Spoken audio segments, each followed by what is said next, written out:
Hi all, this is the third time I've done this video because it just ends up so long. What is this video? I've finished my camper van more or less, so it's ready for off, and one of the main things that I built this van for, as well as going around the UK, going sailing, paddleboarding, photography, etc., was to go to France, because like the UK, accommodation has got so expensive. Okay, so this is a guide for you if you are thinking of going to France but you feel a little bit like the unknown, you want to dip your toe but you're not too sure what to do. So it's the basics. I'm going to skip through it. If you want to know more detail, then just go back on the video or ask me any questions below and I'll try and answer them. So first of all, how long can you go for? 90 days, and you've got to come back. I don't know how many days you've got to come back for, but you've got to come back for some days, not long, at the most a week. Then you can go back for another 90 days. How do you get there? So if you're going in your van, ferries, you can go on the tunnel, on the train, but I would only recommend that if you live down south, because driving from where I am in North Lincolnshire, certainly to go to France, it's a good 4 or 5 hours drive, and it's really good after that to have a break. And going on the ferry is a little bit like part of your holiday. It's a little mini cruise, and after doing it 22, 25 times, I still get excited about going on the ferry. I really do. I love going on it. It's just, once you get on that ferry, you're on holiday. Okay, check on the ferry route. Some don't take trailers or caravans. There are some schemes such as Camping Check, but the one I mainly use is Camping Card or Axi, and I'll put a picture of the logo here. But you can get an app on your phone. You basically go to a campsite, and if they take Axi, there will be a fixed fee that you pay per pitch, and it will be a discounted fee. So for example, if you go to a campsite, and let's say it's €40 a night, you will pay, the most I ever used to pay was €19 a night. A little bit more expensive than some of those now. You can pay up to 27, but that'll be a real premium site. Okay, so what do you need? You need a triangle, high-vis, bulb kit and 2 breathalyzers.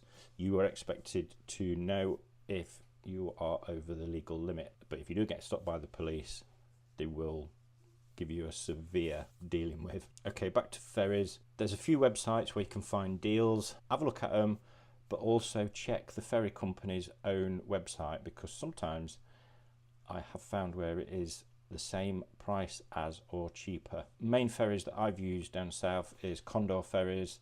They do a sailing from, I think it's Poole to Cherbourg on a Sunday. It's the main route that's used for caravans for a cheap ferry service. It's not a big ferry. Lovely little company. They sail to Guernsey every other day. Guernsey don't allow docking on Sundays, so they do a sailing to France. Other companies down there are Brittany's. Brittany ferries are the super ferries, massive ferries. But the one I've been using over the past 4 or 5 years is DFDS from Newhaven to Dieppe. And I have to say, it is just brilliant. It's just a really, really good ferry company, and the prices are good. They've won awards for about the past 2 or 3 years. Tuesday is the cheapest day because it is the ferry company's beginning of the week. Night sailings, cabins can get a little bit more expensive. You probably pay about £90, £100 for a cabin at night. During the day, you can get a cabin for 25, 30 quid. I sometimes think it's worth having a cabin. It's somewhere where you can go, get a rest, a kip, a shower, got a toilet, you can have your food in there, etc. You can charge your phone up, etc. There are quiet lounges on most of the ferries, but they're not always quiet. Some people snore really loudly, and some people have kids that they do not control. Arrive at the ferry port in good time. Duty free. Don't bother really buying wine or beer. It's not really, it's bulky, and it's not that much cheaper really on the ferry. But spirits, you're allowed 4 litres, and it is definitely cheaper on the ferry than in France or the UK. When you get on the ferry, take note of where you parked, because it can seem like all of a sudden when the ferry docks, everybody's waiting at the stairs and the lift, etc. to go, and then all of a sudden everybody is allowed on the car deck, and it's a bit of a rush. You really need to know where you park your car. On Brittany ferries, they will give you like a business card with it written on exactly where you are. On the other ferries, they don't. And I think on the DFDS ferry, there are, I think, 4 car decks. So remember where your car is. You don't want all of those behind you waiting for you. Also, find out how to turn your movement sensor off on your car alarm. If you don't, all the way travelling across, the movement of the ferry, the vibration of the engines will be setting your alarm off. Your lights will be flashing, your alarm's going off. That could flatten your battery. Okay, turn off your gas. If you've got gas in it, you're expected to turn it off. When you're waiting to disembark, don't sit there with your engine running for ages. You poison people. Okay, so when you arrive in France, we'll go through passport control. So that is border force. They're in France or coming back to the UK, they're usually pretty quick. When you get off the ferry, border force is pretty quick because they know that you were checked before you go on. They may ask to look in your van, but that is more likely to happen when you're boarding. So certainly in France, but in the UK as well, they will ask to look in your van, in your garage. Another thing for preparation in France now is crit air. So what this is, I've actually got this as a badge on my windscreen. So in France, there is a system now where vehicles have on their windscreen a sticker which indicates the level of pollutants, basically the emissions of that vehicle. It's 1 to 5. 5 is electric cars, strangely enough. 1 is very low emissions. 4 is very high emissions. Now, when I filled the form in online for this, I would have put my van down as a 3. They've actually returned it as a 2, so that's pretty good.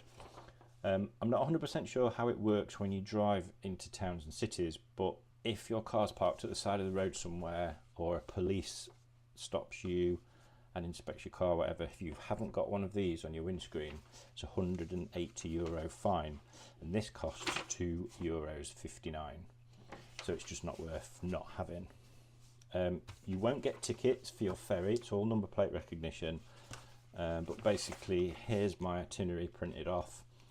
If you booked a cabin or meals or anything like that, when you check in, they will give you all that information. So you've arrived on French soil. Is everybody up with me so far? When you leave the port, already have your sat nav up and ready. Don't be trying to do it as you've gone past passport control. There are places to park up on the right hand side, but you will, when you come out of passport control, you will almost immediately be on the road network.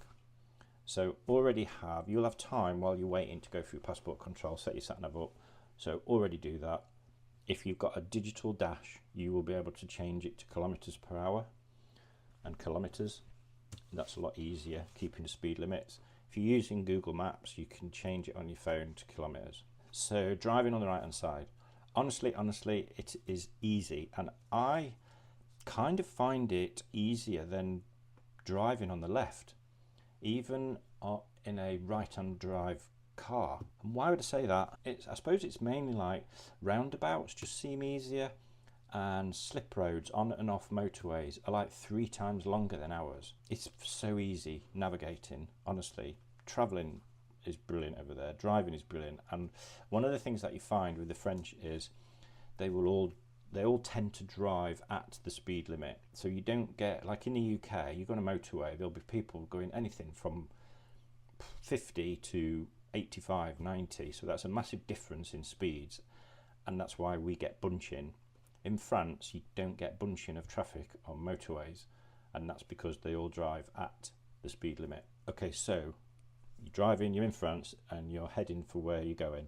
If you are going outside of July and August, honestly, you do not need to book a site. They are not busy, they're not full. In nearly 25 years, I've only ever been to one site that I've needed to book because it's full, and it was full of Brits and Dutch. Outside of July and August, it's normally governed by when the French kids break up, and that's around about the 9th of July to about the 21st of August.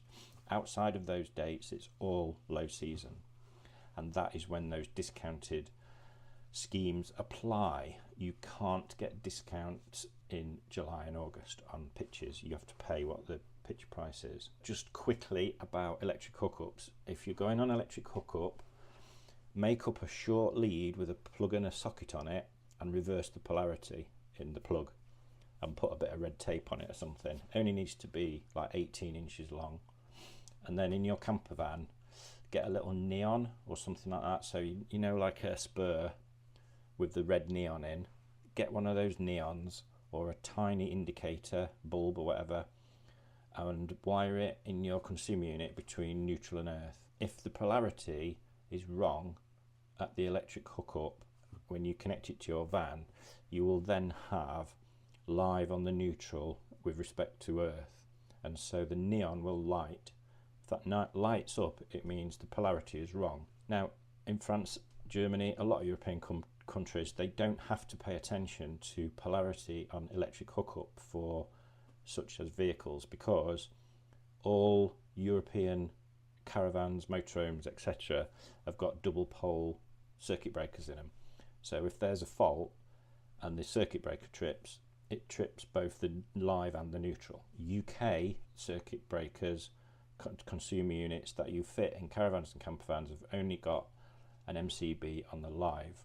So if there's a fault on the circuit, it only trips the live side. So if the polarity is wrong, it might trip the MCB, but the circuit is still live. Okay, so campsites, pitches mostly have water and drainage on the pitch. A lot of them do, but not all of them. So you'll have a drain, a tap, your electric hookup. They always have loads of info about local areas. Toll roads, there are more and more. There didn't used to be any down the western side of France, but there are now. But they are the quickest way to get from A to B. So for instance, I've been down to Bordeaux a few times, and about half an hour from Bordeaux you get on a toll road, pretty much all the way up to Dieppe. It's about a 7-hour drive, and it's like 75 euros, which sounds a lot, but to avoid that toll route, so I was leaving my cabin heading back for a ferry, so I knew how long it got to take me, kind of thing, and 7 hours is a fair road distance. If you avoid those toll roads, you can add another 5 hours to that. So anyway, but if you've got no itinerary, then you can stick to the slow road. And this year when I go, I will be in the main probably avoiding toll roads. Other thing to note is if your fuel's getting low, find somewhere and fill it up in the morning. A lot of places still do close at 12 o'clock until 2 or 3 o'clock in the afternoon. The other thing to note is use a credit card when you're buying fuel rather than a debit card. If there's a problem at the pump, because the pump will pre-authorize your account anything up to like 150 euros, and I once had a problem where it was pre-authorized but I didn't buy any fuel, and it was 3 weeks before that pre-authorization came off, whereas in the UK it's usually as you buy the fuel. But if you use a credit card, there's no pre-authorization on a credit card. Traveling in a motorhome, camper van, etc., not a caravan, you can stay in an air, and an air is quite a broad term in France, and it's anything from a lay-by at the side of the road, full-blown services, or an actual motorhome park somewhere in a town or a city or the countryside. All those places are called airs, and they're usually really cheap or they're free. Most of them have water, a lot of them have toilets. The ones that are denoted as motorhome airs in city centres, etc., they will have water somewhere for you to empty your waste, and they will probably have electrical cup on the pitch. So I've gone through that quite quickly. If you want to know anything in more detail, then please do ask a question. And honestly, if you know, it is so easy. It's geared up over there for camper vans and motorhomes. It really is, and it's so cheap. You know, in the UK, we seem to have this attitude where if we've got a town or a city or a tourist area, we'll do anything in our power to stop motorhomes and camper vans going. And I always ask myself the question, why? You know, why not provide somewhere for them to go? Because these people bring money, they spend money. They go to restaurants, they go to your tourist attractions. And you know, in France, that's what they do. They provide places for caravans and sorry, not caravans. There are caravan sites where you go, but you know, they provide places for motorhomes, camper vans to go, and they provide places for you to empty your wastewater, your toilet, and to fill up with fresh water. And you know, they might charge 10-15 euros a night. Simples. So anyway, I'll leave it there. Hope you got some benefit from this, and I'll catch you later.